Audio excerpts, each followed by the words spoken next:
അസ്സലാമു അലൈക്കും. വളരെയധികം സങ്കടപ്പെടുത്തുന്ന, വല്ലാതെ വേദനിപ്പിക്കുന്നൊരു വാർത്തയാണ് ഇന്ന് കേൾക്കാൻ സാധിച്ചത്. ഒരു കുടുംബത്തിലെ 4 പേർ മരണപ്പെട്ടു എന്നുള്ള വാർത്ത.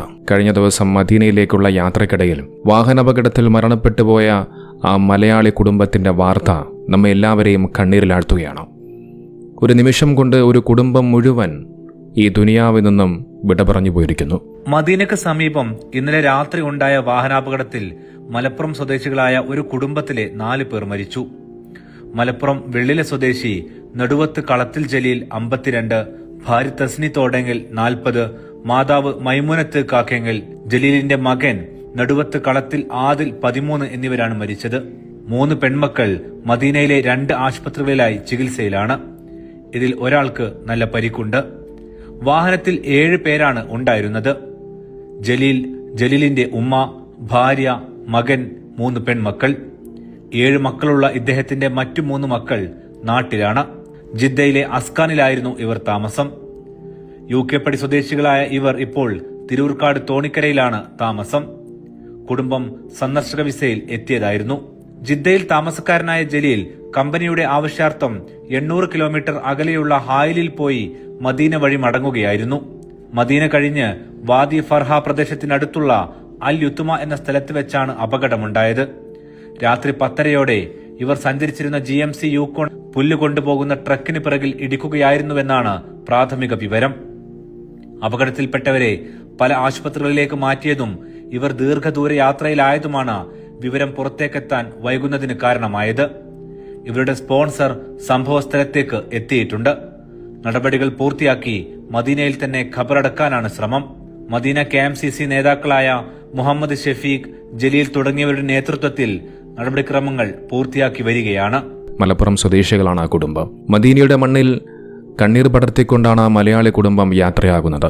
ജിദ്ദ മദീന റോഡിലെ വാദി ഫറഹിലുണ്ടായ ദാരുണമായ വാഹനാപകടം ഒരു മലയാളി കുടുംബത്തിലെ 4 ജീവനുകളെയാണ് കവർന്നെടുത്തത്. മലപ്പുറം മഞ്ചേരി വെള്ളിലെ സ്വദേശി നടുവത്ത് കളത്തിൽ അബ്ദുൽ ജലീൽ, അദ്ദേഹത്തിന് 52 വയസ്സാണ് പ്രായം.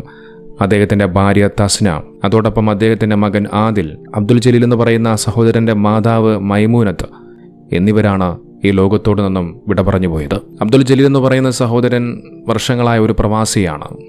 അദ്ദേഹം അവിടെ ബിസിനസ്സും കാര്യങ്ങളുമൊക്കെ ചെയ്യുന്നുവെന്ന് പറഞ്ഞു വെക്കുന്നുണ്ട്. അദ്ദേഹത്തിന്റെ അടുക്കിലേക്ക് സന്ദർശന വിസയിൽ, അതായത് വിസിറ്റിംഗ് വിസയിലേക്ക് പോയതാണ് ഭാര്യ മക്കളും. ഉമ്മ മൈമൂനത്ത് ഉംറ വിസ എടുത്തുകൊണ്ടാണ് ഇദ്ദേഹത്തിന്റെ അടുക്കിലേക്ക് എത്തുന്നത്.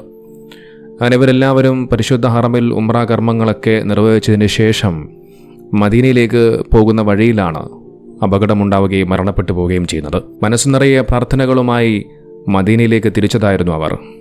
എന്നാൽ ലക്ഷ്യസ്ഥാനത്തെത്താൻ കിലോമീറ്ററുകൾ മാത്രം ബാക്കി നിൽക്കെ ഇവർ സഞ്ചരിച്ചിരുന്ന GMC എന്ന് പറയുന്ന വാഹനം തീറ്റപ്പുല്ല് കൊണ്ടുവരുന്ന ഒരു ലോറിയുമായി കൂട്ടിയിടിക്കുകയും വലിയൊരു അപകടമുണ്ടാവുകയും മരണപ്പെട്ടു പോവുകയും ചെയ്യുന്നു. ഒറ്റ നിമിഷം കൊണ്ട് ആ കുടുംബത്തിന്റെ സന്തോഷം ഇല്ലാതായി മാറുകയാണ്. നമുക്ക് ഇദ്ദേഹത്തിന് മൊത്തം 7 മക്കളുണ്ട് എന്ന് പറയപ്പെടുന്നു. അതിൽ 4 ആൺമക്കളും 3 പെൺകുട്ടികളുമാണ്. നമുക്ക് ആ മക്കളെ സംബന്ധിച്ചിടത്തോളം അവരുടെ ഇപ്പോഴത്തെ ഒരവസ്ഥ അതെങ്ങനെ പറഞ്ഞറിയിക്കണമെന്ന് എനിക്കറിയില്ല.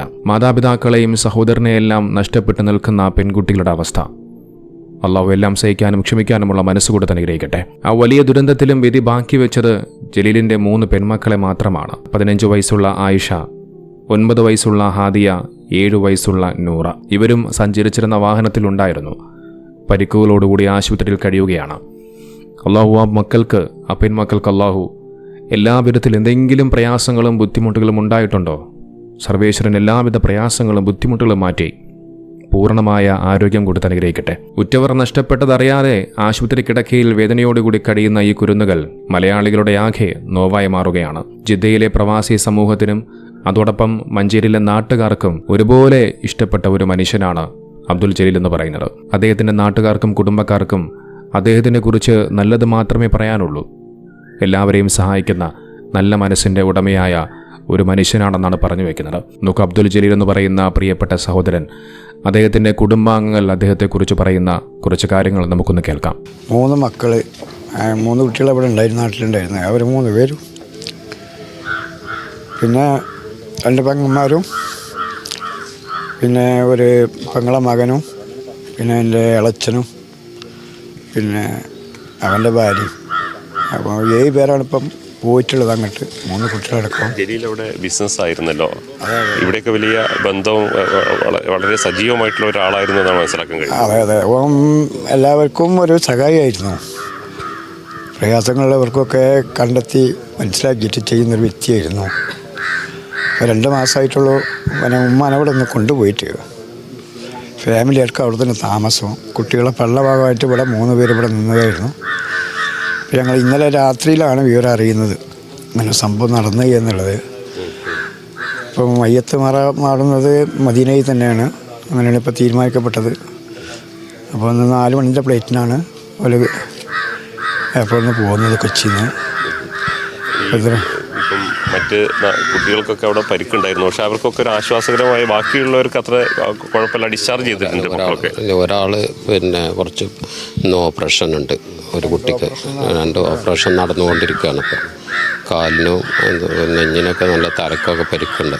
താടലിൽ 2 പൊട്ടിയിട്ടുണ്ടെന്നാണ് ഒരു കുട്ടിക്കിൻ്റെ കാര്യം. ഒരു ചെറിയ മോളുണ്ട്, അതിന് യാതൊരു കുഴപ്പമില്ല, കുഴപ്പമില്ലാതിരിക്കുന്നുണ്ട്. 7 കുട്ടികളാണ് അവർക്കുള്ളത്. 7 മക്കളാണ്. 7 മക്കളാണ്. അതിൽ 4 പെണ്ണും 3 ആണുമാണ്. അവിടെ 4 പേരുണ്ടായിരുന്നത്. അവിടെ 4 പേര്. അവിടെ ഒരു മോനും 3 കുട്ടികളുണ്ടായിരുന്നു, അപ്പം കുട്ടികൾ അങ്ങനെ അപ്പം മരിച്ചത്. നിങ്ങളൊന്ന് ആലോചിച്ച് നോക്കണം, അവരെത്രത്തോളം സന്തോഷത്തോടു കൂടിയായിരിക്കും മക്കളും ഉമ്മയും ഭാര്യയും ഒക്കെയായി കുടുംബത്തോടൊപ്പം വലിയ സന്തോഷത്തിലായിരിക്കും അവർ ആ യാത്ര പുറപ്പെട്ടിട്ടുണ്ടാവുക. അള്ളാഹുവിൻ്റെ റസൂൽ കരീം സല്ലല്ലാഹു അലൈഹി വസല്ലം തങ്ങൾ അന്തിയുറങ്ങുന്ന മദീന പള്ളിയിലേക്കൊന്ന് ചെല്ലാൻ, മദീന പള്ളി ഒന്ന് കൺകുളിർക്കെ കാണാൻ, അവിടെ അന്തിയുറങ്ങുന്ന നബിതങ്ങളോടൊന്ന് സലാം ചൊല്ലാൻ, ആ റൗള ഷരീഫ് ഒന്ന് കാണാൻ ഒരുപാട് കൊതിച്ചിട്ടുണ്ടാവും. പക്ഷേ ആ വിധി മറ്റൊന്നായിരുന്നു. ആ യാത്രാ മധ്യേ വെച്ച് അവരെ അള്ളാഹു തിരിച്ചു വിളിച്ചു. നോക്കൂ, നമ്മൾക്കെല്ലാവർക്കും മരണം ഉറപ്പാണ്. പക്ഷെ ആ മരണം എവിടെ വെച്ച് എങ്ങനെയാണ് എന്ന് നമുക്കാർക്കും ഒരിക്കലും പറയാൻ സാധിക്കില്ല. എല്ലാം റബ്ബിൻ്റെ വിധിയാണ്. ഇന്ന് വീട്ടിൽ നിന്നും ഇറങ്ങുന്നവർ വൈകുന്നേരം തിരിച്ച് വീട്ടിലേക്ക് വരുമെന്നുള്ള കാര്യത്തിൽ ഒരു ഉറപ്പുമില്ല. എന്തിനടുത്ത നിമിഷം, അടുത്ത സെക്കൻഡ് നമ്മൾ ഉണ്ടാകുമോ എന്ന് പോലും നമുക്കാർക്കും ഒരുവിധ ഉറപ്പ് പോലുമില്ല. നോക്കി, ഇവരുടെ ഈ ഒരു മരണം വല്ലാതെ സങ്കടമുണ്ടാക്കുന്നുണ്ട് എങ്കിൽ പോലും ഒരു വിശ്വാസി സംബന്ധിച്ചിടത്തോളം അതിലൊരു ആശ്വാസവുമുണ്ട്. അവർ അള്ളാഹുവിൻ്റെയും റസൂലിൻ്റെയും ഇഷ്ടം തേടിയിലുള്ള യാത്രയിൽ വെച്ചുകൊണ്ടാണ് അവർ മരണപ്പെട്ടു പോയെന്നുള്ളത് നാം എല്ലാവരും മനസ്സിലാക്കേണ്ടതുണ്ട്. ഹദീസുകളിൽ കാണാം, ഒരു മനുഷ്യൻ ഒരു പുണ്യകർമ്മത്തിനായി പുറപ്പെടുകയും ആ യാത്രയിൽ വെച്ച് മരിക്കുകയും ചെയ്താൽ അവന് വലിയ പ്രതിഫലമുണ്ട്. മനസ്സു നിറയെ മദീന കാണാനുള്ള ആഗ്രഹവുമായി ആ ഒരു പുണ്യ സന്ദർശനം നടത്തുന്ന വേളയിൽ അവർ മരണപ്പെട്ടു പോവുക എന്നുള്ളത് അള്ളാഹു അവർക്ക് നൽകിയ വലിയ മഹാഭാഗ്യം തന്നെയാണ്. മരണപ്പെട്ടു പോയ 4 പേരെയും ജന്നത്തുൽ ബഖീൽ, അതിൻ്റെ പ്രാധാന്യം ഞാൻ എടുത്തു പറയേണ്ടതില്ല. വളരെയധികം പവിത്രമായ പുണ്യമാക്കപ്പെട്ടൊരു ഭൂമിയാണ് ജന്നത്തുൽ ബഖീൽ. ഒരുപാട് സ്വഹാബാക്കൾ നബി സല്ലല്ലാഹു അലൈഹി വസല്ലം തങ്ങളുടെ കുടുംബ പരമ്പരയിൽപ്പെട്ട ഒട്ടനവധി പേർ ആ ജന്നത്തുൽ ബഖീൽ അന്ത്യവിശ്രമം കൊള്ളുന്നുണ്ട്. നബിതങ്ങളുടെ ചാരത്താണ്.